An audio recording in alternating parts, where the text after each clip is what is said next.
back to the Skips Tactical Solutions podcast. I'm your host, Avery. This week is going to be a solo episode. Just going to be me and you, and I'm talking about firearms safety and children. My goal is to do sort of a mini episode every other week. So the standard episodes have been about 20 to 30 minutes long, but the mini episodes are just going to be a tad bit shorter. I know you're probably wondering, what have I been working on? And I gotta tell you, I've been working on a lot of things, but I'm definitely trying to get content together for my YouTube channel. So if you're not subscribed, go ahead and head over to Skips Tactical Solutions on YouTube and subscribe to the YouTube channel. And before we get started with this week's episode, I just want to give you guys a quick reminder that every week I will be shouting out one of you amazing listeners for leaving a review and a rating in your podcast player. I know that I say this every episode, but it truly means the world to me because you guys are taking time out to listen to the episodes and leave your rating and review. And your reviews just give me so much joy. Later on in this week's episode, we're going to read this week's review of the week. All right, so let's go ahead and get started into this week's episode. Like I said, this week's episode is about firearms safety in children. For those of you who do not know, I am a mother and I have 2 children. So I will be working on giving some updates and quick tips when it comes to firearm safety in kids. No, I'm not the end-all be-all, but I know there's certain things that have worked for me. All right, so let's jump into this week's episode. The first thing that I want to talk to you about is I've seen a few news stories that have alarmed me in the past 30 days. And it's just really been sitting on my heart and I wanted to share it with you guys. And I don't know about you, but I really don't watch the news often because it seems like there's always bad stories out there. But these 2 stories really stuck with me because it involved firearms. One story was where a 4-year-old child took his parents' firearm to school, and although nothing happened, he was suspended from school. And that tells me that obviously the 4-year-old had no idea what they were doing. The firearm was not properly secured. The next story that I want to talk to you guys about is another 4-year-old was able to get a gun that was not properly secured, and he shot his mother. And I don't know about you guys, but at the age of 4, you really don't know what you're doing. And these parents are being very irresponsible gun owners. So I wanted to cover that in this episode because we really need to make sure as parents and as gun owners that we're being responsible gun owners. All right, so remember that when it comes to properly storing firearms, you don't have to only have children to really have that on the brain. As gun owners, we should all be properly storing our firearms, and this applies to anyone that has a gun in their home. And as a mother and a firearms instructor, this is very near and dear to my heart, and I just feel like someone needs to hear this. When it comes to safety, it starts in the home. You should make sure that you practice securing your firearm even if you don't have children, and you just get into the habit of properly storing your firearm, because if someone breaks into your home and they steal something, you don't want your firearm to be one of the things that they steal.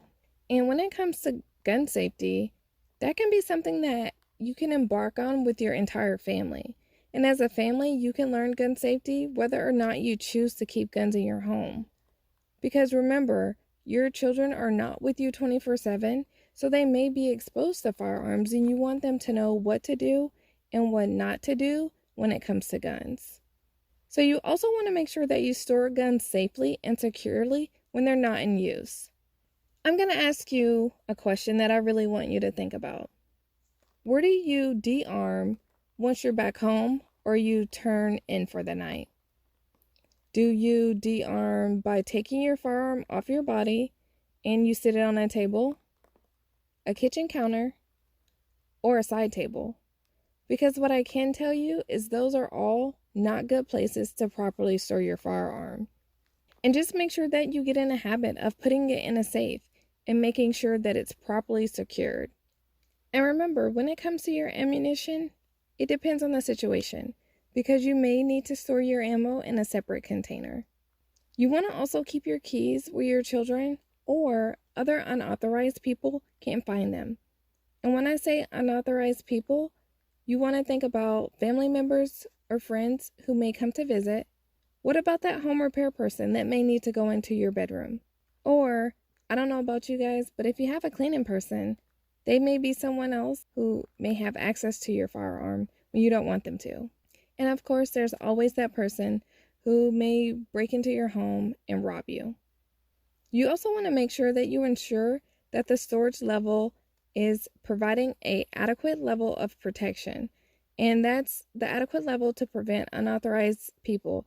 And you don't always want to think about it from a child. You want to think about it from anyone who is unauthorized. And when it comes to properly storing, there's many different types of locking mechanisms that they just offer different degrees of security and accessibility. I know for me personally, I love my biometric safe, but there's different examples. There's key locks, combination locks, lock boxes, and biometric and digital keypads. So they allow you quick access to your firearm, but just find what's appropriate for you. For me, the biometric gun safe, it uses fingerprints and it provides me that highest level of security, and I'm very satisfied with my safe. But there's also multi-gun safes, and they allow you to properly store multiple firearms. The next thing that I want to cover is make sure that you talk to your children. And when you talk to them, make sure that you talk to them often about gun safety. And a question that I get asked very often is, how do you know what the right age is to talk to your kids about guns? My answer to that question is simply, you know what your child is ready for. You know the maturity level of your child and what they're able to comprehend. So once you think they're able to comprehend what you're talking to them about, I think you need to go ahead and talk to them about guns. You also want to make sure that you provide your children with facts. If they have questions, answer them. You can talk about how many kids are dying or talk about different events that are in the news, kind of like the story that I just shared with you guys earlier. And you can explain what guns are used for. Not all guns are used for personal protection. There's the guns that are used for hunting and sports. And when you're talking to your children, remember, you want to teach them to respect firearms. And like I said earlier, safety starts in the home. You want to teach them gun laws, and our kids are learning their life skills from us. So remember that. You always have to lead by example and have those good safety habits when you're handling firearms. I know for me, in my home, my children don't ever see me practicing unsafe gun handling skills because I know they're learning their gun handling skills from me. Alright, so I'm going to take a quick break and read this week's review of the week. This week's review of the week is from Urban Shooter, and it was left on 20 December 2018. Urban Shooter left the review in iTunes. It says, I woke up this morning to find a new pro-gun podcaster called Skip. Avery is like the 1984 Kool and the Gang song. The Air Force veteran, wife, and mother is a breath of fresh air. Her show is new.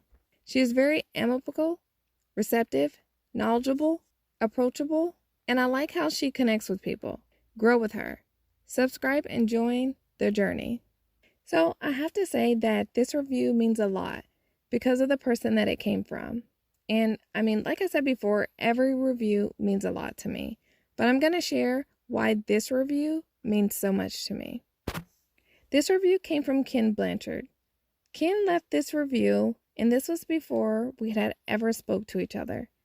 And what's crazy is that Ken inspired me to start my own podcast. And to see that he had left a review was mind-blowing to me. So thanks, Mr. Blanchard. And I know everyone that's listening to this podcast is literally growing with me because I've had zero podcast experience. I have zero editing experience, but I've been working on all of that to get you guys some really good content out there. So thanks, Mr. Blanchard, and keep up the great work, and I will definitely keep doing my part. So thanks you guys for subscribing and joining my journey. And while I'm talking about Mr. Blanchard, have you guys checked out our Talk to Me Thursday Facebook and Instagram live video? if you haven't, make sure that you tune in this upcoming Thursday, and from 8 p.m. to 9 p.m. Eastern, we conversate and we answer questions. So go ahead and join us for Talk to Me Thursday. All right, next thing I'm going to talk about is, I know you're probably wondering what I've been up to, and I've been working really hard on growing my brand. If you follow me on social media, then you'll see that I was able to go to SHOT Show this year. And I must say that was an amazing experience. I was able to meet some really cool people. Some of these people, I never thought that I would ever meet them, let alone be able to introduce myself to them. And I know what you're probably thinking. Did I meet Coleon Noir? I did meet him. And I also met Julie Gollop, and she was super sweet. And I know what else you're thinking. Did I fangirl out? But I didn't. I did ask Julie for a picture, and she was so nice, and she took a picture with me. So I'll have to post that. I was also able to meet a few people that I've done interviews with in person, so that was nice. I met Michael Woodland with MW Tactical. I also met and was able to hang out with Toya with Lions Pride Securities, and she's just as gorgeous and cool in person. I met so many cool people in the 2A community, such as Chris Hoodneck, Silverback Reviews, Glock Don't Log, Hank Strange, Wilson's Brother Armory, Black Rambo, Gladiator Guns, Taylor Defense, Black Rhino, Clover Tactical, Ghost Tactical, Perfectus Group, Kevin, also known as Tac Daddy, KD of No Other Choice Firearms Training, Tracy Guns, Pew Pew Amanda, and I was also able to see a couple of my favorite Glock instructors. And now that I've told you all their names, go over to Instagram and follow all of those people who are awesome 2A influencers and supporters. All right, well, that's it for this week's episode. Thanks for joining, and I hope that I've given you some things to think about in regards to firearm safety, storage, and children. And if you have not subscribed to the podcast, go ahead right now while you're listening, hit the subscribe button, because I want you to be notified when all new episodes are released. And if you're not following me on Facebook and Instagram at Skip's Tactical Solutions, what are you waiting for?